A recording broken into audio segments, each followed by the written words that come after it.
Syukur bagi iso seiring sejalan. Nah, lek dalang karo sinden kuwi ya ora apa-apa. Luwih kenceng meneh. Dadi angkan-angkan kowe lek pomo arep nglirik wong liya tiudeng ngono wis enek sing nyulek matane sandine. Mboten ngaten lho Mbak Lucy. Tegese didampingi saben dina. Aku ki nek rabi sinden niku sing tak kuwatiri siji. Apa? Nek karo sinden nak biasane budal kok tanggapan terus bareng. Iya lho, lah iya lho. Mobil. Nyambut gawe bareng kok tekan. Nggih, tekan omah mulih ya turu bareng. Lah nek bar tanggapan awake kewesel kabeh terus turu, sesuk ndak enek sing masakne ora ya kowah-kowah lho, Mbak. Lho,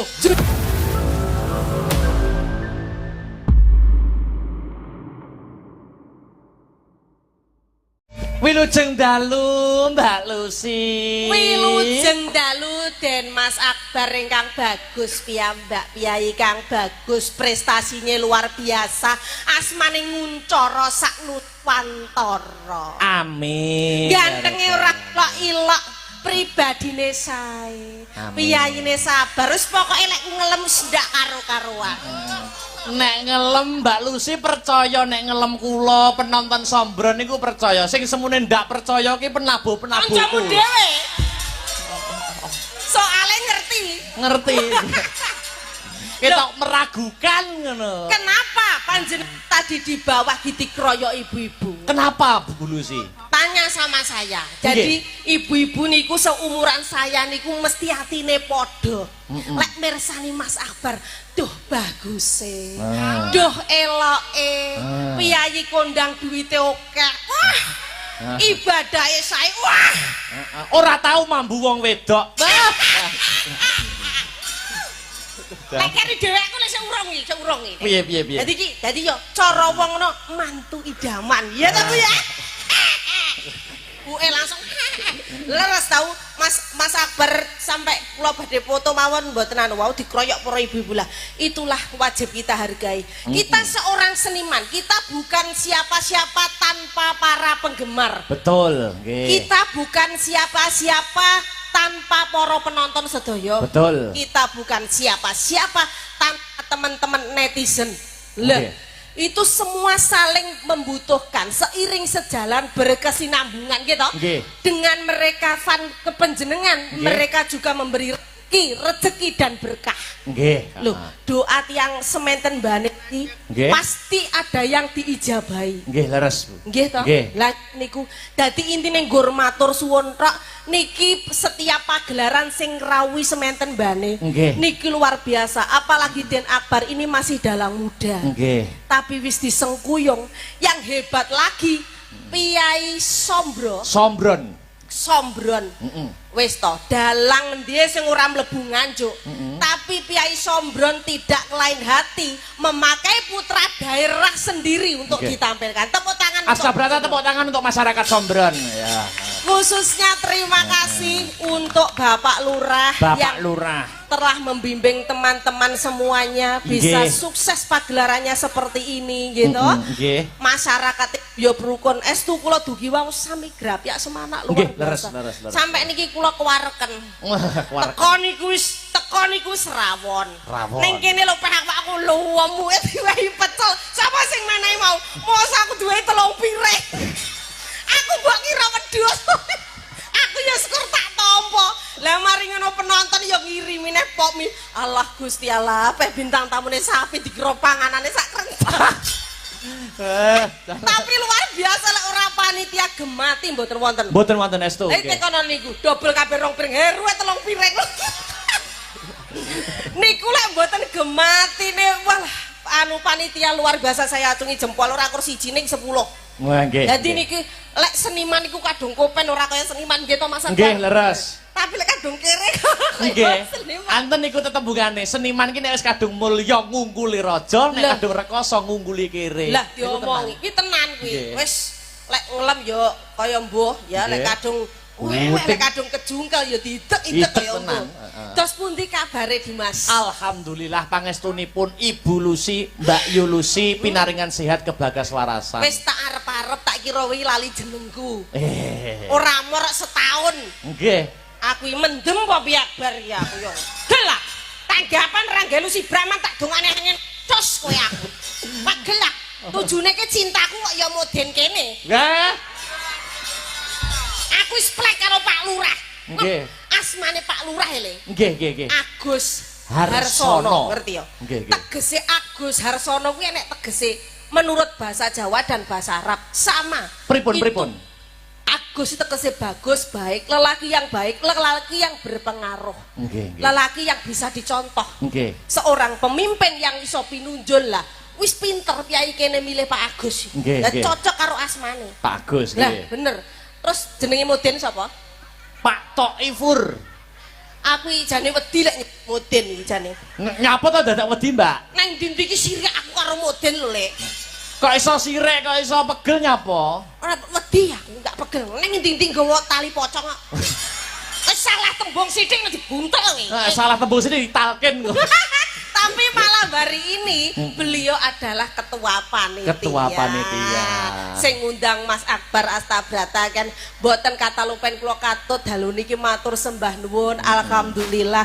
Mugi-mugi sederek mriki sedaya kalimpaan reken rejeki ingkang kuatah barokah. Amin. Diparingi panjang yuswa. Amin. Kathah rezekinipun. Amin. Sing dereng kantuk jodoh ndang pikantuk jodoh. Amin. Amin. Ya Rabbal alamin. Kowe kok banter men. Apa saja wis arep pengen to? Nggih, pengen ning ora pengen rabine ning pengen karo. Ayo. Maksudnya pengen menjalin hubungan itu gimana? Ya lah ya pengen ya mumpung ibune iki sik enom ya to ya sik patut Nggih. patut munggoni ya engko lek mosok kowe rabi ngenteni aku sing ngene ngene ya Boten ngoten lho Mbak Lucy, kula niku nyuwun pitutur dan arahan panjenengan. Bagaimana tips-tips seorang wanita, karakter wanita seperti apa yang pantas dan untuk mendampingi seorang dalang kados kula niku kados pundi? Wanita yang model piye ngaten lho. Model sing dundampingi seorang dalang apa nek Akbar? Nggih. Piye? Iji ganteng ya toh. Piyayine. Wong terkenal akeh. Iki ameng-ameng nyawa. Lek kur wong wedok sing biasa-biasa ndang pedhot.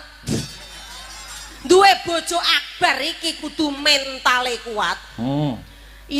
Yonine iki cara wong hokine kudu seimbang. Karena sampean kuwi rezekine gede. Amin. Ning godhomu ya gede. Nah gitu. Nggih. Ngono lho. Ana tetembungan. Iso terus begagah.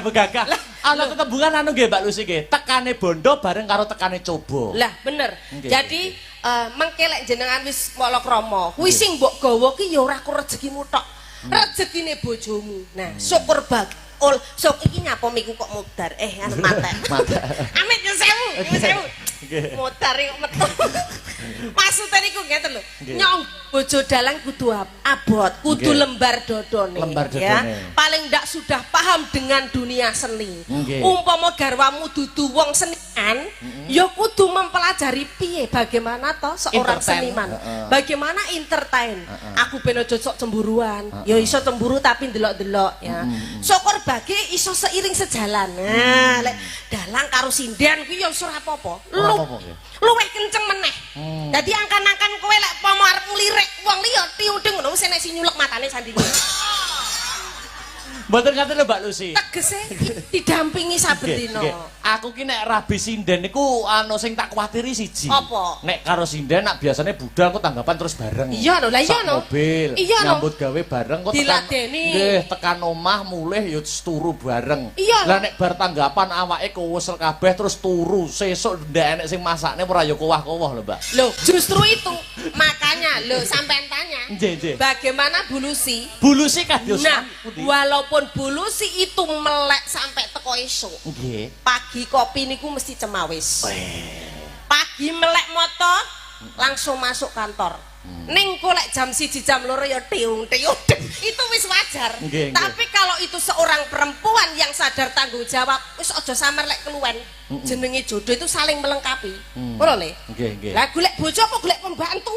Oh nggih. Nah, betul. Ngono lho. Tapi sekarang ada uang gampang, Bro. Ngaten nggih, ngaten. Tapi kula mengakui ya Bulusi. Iya, jenengan niku wanita yang kuat, perempuan yang hebat. Ing atase bengi nyinden. Isuk sampun dinas teng Dinas Pariwisata nggih. Nggih. Kula niku nggih rekake nyonto jenengan. Oh alhamdulillah. Rekake bengi apa ki Ndalang isuk no karepku jajal-jajal neter keterimane ngurip. Iya. Jajal tak nyambut gawe dadi guru aku. Nggih, alhamdulillah. Terus kuat. Bengi, wayang isuk guru. Nggih mboten kuat niku kula. Oh ndak iso. Malah kanca-kancaku astabrata niku malah nggojloki kula. Ya napa? Malah padune dadi guru arep gendak murite. Lho ngono ku lho. Apa ya ndak omongan sing elek to ngono kuwi. Keterahno pikirane cah Victor ya. Ya. Justru jenengan itu piye Pak? Maksudnya dhek ya ora kuat manuler. Ya, wis wajar to. Mboten tenagane sing mboten piye. Tenagane bener, karena jenengan kan jejeg kantos enjing. Nggih, dalang nggih kan tanggung jawabnya berat mikir semuanya. Tapi kalau garwane sinden iku pun kulino melek bengi. Jadi kalau pagi bekerja itu fisiknya biasanya kuat. Kalau punya kemauan. Yang penting itu kemauan. Kabeh sing nuntun karek garwane, Mas. Ngono. Nggih. Wes mudeng. Mudeng. Nah, golek sing bojo sing setrong. Nggih, setrong. Oh, kine gede. Nggih, amin. Lek perlu sing ora usah noleh-noleh kono ya ayu, wong sampean ki bagus. Nggih, amin. Ora apa-apa lek duwe bojo rada galak-galak sithik kaya Mami Lucy gak apa-apa. Oh, ndak apa. Wong galak sregep kok, setrong. Galake malah sregep nggih, Mbak. Loh iya, justru wanita yang keras itu mandiri, sombok banting-banting sembarang. Wah, bisa tak banting-banting itu. Lah lek ndek bojo alus, malah kurno ngas-nangis ngerti apa disanding sinden ayu-ayu kurno ngas-nangis malah ndang stroke. Ngono lho. Wah, aku jangan melihat figur wanita, wah kasar.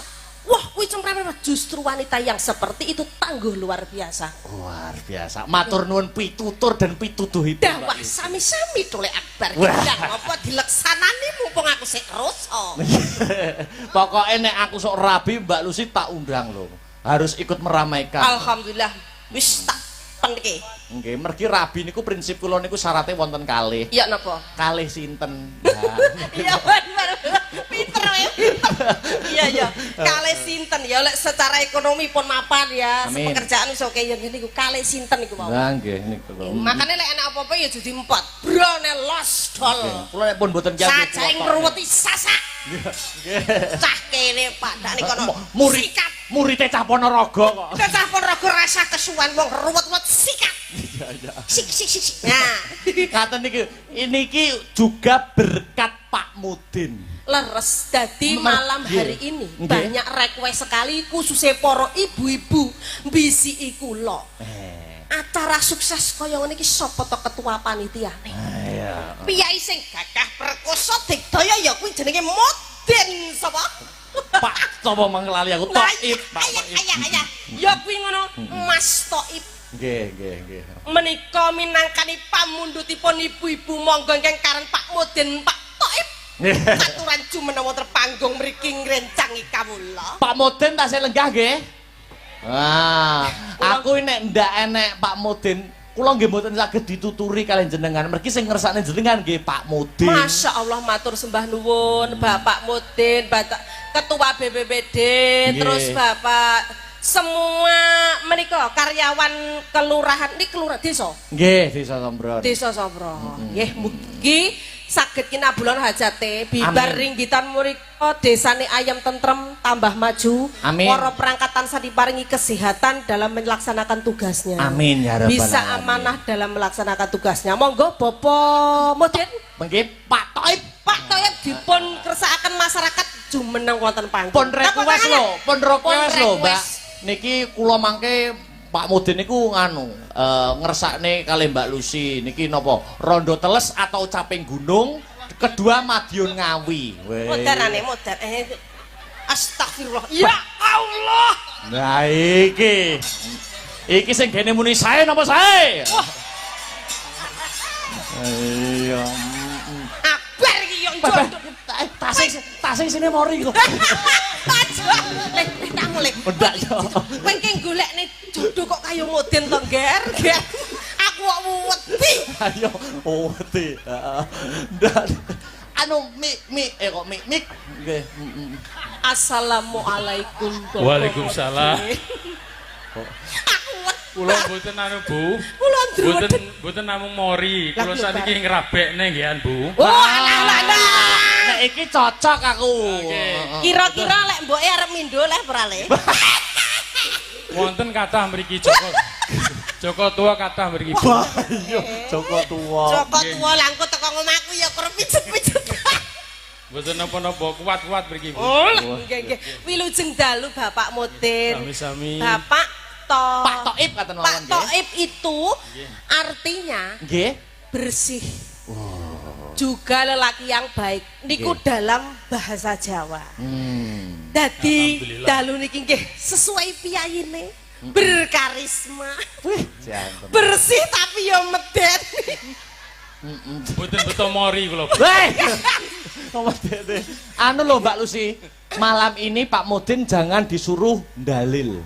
Boten, nggih nggih nggih. Mungkin nek kon dalil, ku wediku keterucut omongan man robuka.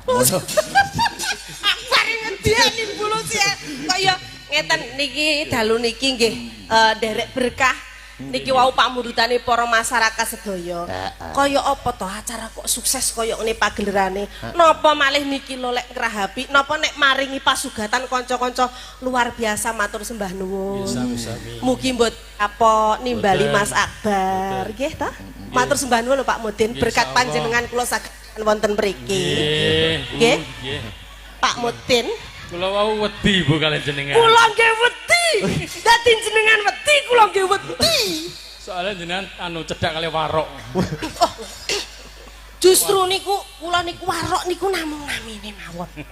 Warok niku. Asine nggih biasa mawon. Oh biasa. Nggih. Nggih Pak Mudin. Sing penting mboten Mboten nyeruduk ya jenengan nggih. sing penting jenengan mboten beto tali niku. Soalnya kan Brahman mboten nyeruduk ya. Mboten nyeruduk, sing penting niku cocok. Cocok. Petunge niku niku. Nyen napa kok teng dhuwur panggung beto tas ngoten niku awis. HP Bu. Oh, Oh HP. Tak kira ndak liyane. Lah nek enten tiyang sedo sak wae-wae. Lah aku. Ngapa lho ngono ke Pak Toyib? Dalang sombron ameng-ameng nyawa cah.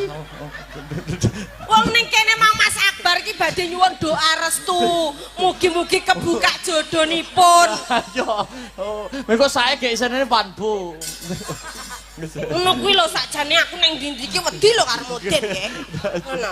Tapi sarena Pak Toyib niku piyainya baik dang mendak napa niku sae nggih. Terus pundi sae napa sae sederek? Sae. Nggih, monggo lek sampun sae enggal dibidalake. Teng pundi? Dibidalke nyanyine. Nyanyine. Niki bawa rumiyin ura-ura. Kula mendhet HP. Oh, alah mboten apa. Nggih, mboten napa-napa napa dibikak nih. Pun buka piyambak mawon. Pak Lurah lho kalah. Kalah. Iki mah request ke BPD lho, BPD karo ibu-ibu PKK lho. Masa ora Pak Mudin ora lho. Niki ngersane napa wau Pak anu Pak Mudin? Heeh. Ken makili Pak Lurah kabures napa? Rondo teles. Modarane. Rondo telesi sing kepiye? Kamangku aku rong oh alah senengane rondo lah kuwi lho curhat ngono kuwi. Bae lagi ning sombron iki lho jan tenan. Mudin lagune rondo teles. Lah iya.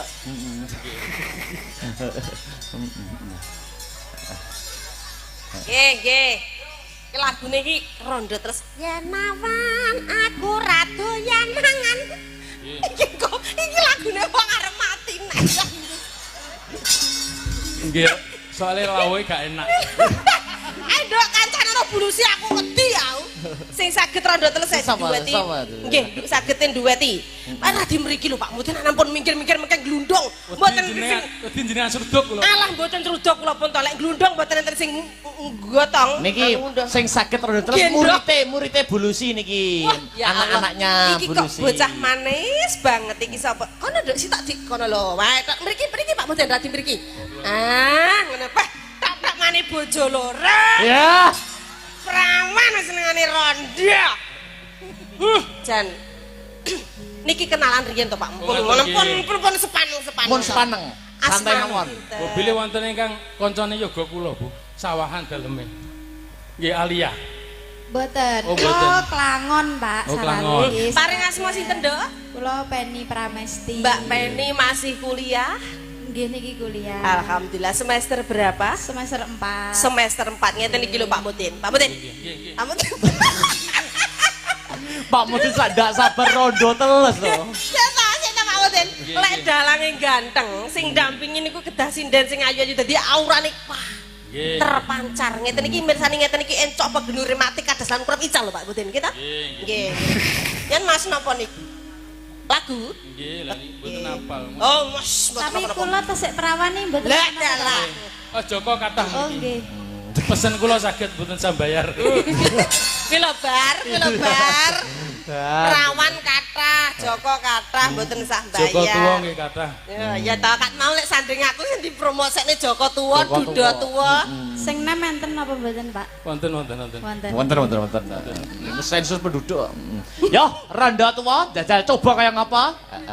Rondo Randa teles. teles. Lah ya, tua terus baru ditelesi. Akbar melu suloyo iki. Randa teles. Tibake ngene le, isine. Isine iki lagune mek turu. Oh iya, turu jam 09.00, turu jam 10. Orang-orang iki kok ya turumu jam 1 yo. Iki sapa itu? Oh, lagu iki jadi judulnya turu. Lah iya, pen kur nyebut turu jam 7 ketok-ketoken janggutmu. Turu jam 8 ketok-ketoken dodokmu. Turu jam 9 ketok-ketoken udelmu. Turu jam 1 ketok-ketoken anumu. Anu kuwi ta apane Pak Mudin? Mbok disanding tenan nyanyi kok wedek los. Los. Sing las Pak Mudin. Keduren, Bu. Wah, keduren. Dadi niki Pak Mudin niku piyai sing tatak. Nggih. Tapi lek menghadapi pekerjaannya. Nggih. Tapi bila mana seorang lagi didampingi perempuan itu sudah keter-keter. Nggih, keter. Asale los ngoten Pak Mudin nggih. Tapi luar biasa Mudin mentalnya luar Mentalnya biasa. hebat. Suwantene sae nggih niki wau nyanyi babakan turu. Pas teko tengah-tengah HP-ne mati. HP-ne keturun. Wes luar biasa matur sembah nuwun Bapak Mudin sampun kersa ngregengaken niki lagune wau napa niku wau? Rondo teles. Rondo teles. Kirang satu lagi lho Pak Mudin terusnya wonten wau napa? Jenengan wau napa? Oh, bergobias. Lah mau jarene telu wis anu kok lek sajake goblos mungkin napa dipun rencangi Pak Carek napa wis nyapu. Ya dititipi jimat kalian Pak Lurah. Oh alah jimat kali mosodot oh nggih. Kabar ngaturaken jenengan sedaya. Mas ngoten niku lho srape nak sakjane ngene iki sungkan karo Pak. Aku sungkan lek apa nak dijutut nyapa lho repot-repot ngoten niku. Malah ngasih Pak Mudin jane kula isin ngeten iki Pak Mudin masalah tenan. Wes benjing malih. Benjing malih. Masalah ger. Masalah matur nuwun berkah barokah Mbah Mudin. Wis engko nggih pijet bocah-bocah. Oh nggih Pak Lurah matur nuwun Pak Agus. Luar biasa. Sehat selalu Mbah Mudin. Mugi panjang yuswa, seger waras dilancarkan rezekinipun. Amin. Dek matur sembah nuwun nika sampun sukses sekali pagelarannya. Mbah Mudin sampai kula wau mlebet keng mriku mboten saged sing jualan luar biasa. Ampun mundur Mbah Mudin. Ampun mundur Mbah Mudin. Aja mriku ampun mundur lek ngandhap. Kula pegangi cobi-cobi. Iki lho Mbah, iki judulnya Mbah Mudin Atret. Anu Bu, mburi Bu. Iki jane kula kaya dhuwur men lek gawe panggung Mbah Mudin yo atret. Modelnya kayak ngecek jerune liang lahat terus. Piyai kok sopane kaya ngono lho ya Le. Nggih, saking sopane moh ngungkuri. Kuwi ngono kena dicontoh. Kaya ngono kuwi tekone ki maju, nyaosne kuwi mau mundur. Aku wedi lek glunduk. Arep nulungi aku ora penak padha gedine. Niki Mbak Lucy. Nggih, kathah sangat pamundutan monggo diwaos. Niki saking juru masak sing sampun nyugata kula lan panjenengan Mbak Lucy. Aku ndrudeg mang tak kira bar Mudin terus juru kunci. Ndak no, juru masak. Pokoke guyub rukun, kompak sekali. Niki sesideman diaturne. Mawi bawa napa mboten? Dipun bawani riyen Mbak Lucy kagem salam pambuka. Warga Sombron kangen suara emas panjenengan. Nggih. Nah, lek mau kan karo Pak Mudin. Lah iki sesideman iki karo enek sing tak gandrung kudune ya eneng to iki. Sinten sing digandrung? Sapa kono sing cah ilik-ilik kuwi apa sing latihan ayo Le, latihan iki mau karo Pak Mudin sangoni aku torok ora apa-apa iki. Los. Ayo sapa salah satu ya. Sangoni Pak Mudin tak torok. Ayo munggah kene. Ya gandrung karo Mbak Lucy. Sapa? Astabrata. Kula tasih belajar. Oh Mas Heru. Kula tasik belajar. Mas Heru. Ndak apa-apa, ndak apa-apa. Mas Heru ini kan fan-nya sudah banyak. Wah, banyak nih Mas Heru fans-nya. Banyak. Fafa mawon Fafa ingkang pundi Fafa. Wah, apa-apa. Fafa. Yang bedok itu di belakang itu. Ganteng banget ya. Dalang ya, dalang. Oh iya iya iya. Ayo, Pak, sesi depan bawa nih, Pak. Ini tadi dapat salam dari Pak fan klub Mas Akbar, dari Tuban, dari Surakarta, dari Malang, banyak sekali nih wow. Siapa sih? Bagus banget. Fafa. Oh, Fafa. Rina le. Fafa itu ku mantra sampean. Mantune lek 6 niku lho. Oh alah. Ya. Loh, dahar. Dahar nih. Oh, bocahe. Hitung Ya. Ini artis. Mas Fafa, yuk. Artis pendatang baru setelah Mas Heru. Oke. Iki beda aurane. Nek Mas Fafa pripun aurane Mbak Lucy? Cara jejer karo Pak Mudin mang aku ki yo gek wani gak ora ndredeg ngono ya gek. Nek kalih niki Ambune parfume niku nggih wangi tapi semu menyeramkan. Lek iki gede dhuwur. Pelentus. Iki patut dadi anak Lucy Brahman. Pipine lo kaya bakpao. Kamu semester berapa, Le? Kula semester 6. Semester 6. Ganteng gede dhuwur. Engko rencana kira-kira teko semester 13 apa 15. Soale biasane cacai lek kadung tak gak pantes lali kuliah. Lali kuliah. Aja lho ya, jurusan apa? Kula S1 Pendidikan Bahasa Indonesia. Luar biasa.